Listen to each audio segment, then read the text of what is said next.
At the beginning of every new year, we set some fitness goals for ourselves that we want to achieve, but we are somehow not able to continue that plan.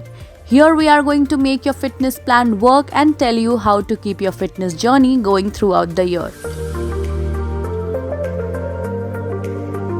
Number 1, morning routine.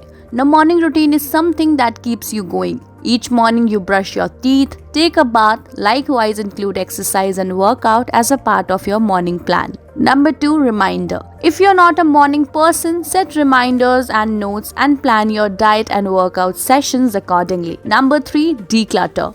All that junk food in your kitchen and work desk, set them free and replace them with healthier alternatives like seeds, dry fruits, protein and vitamin bars. Number 4, motivation. Set goals that can motivate you every day while you work out. Change your exercise, steps, challenge yourself each day to perform better. Number 5, experiment.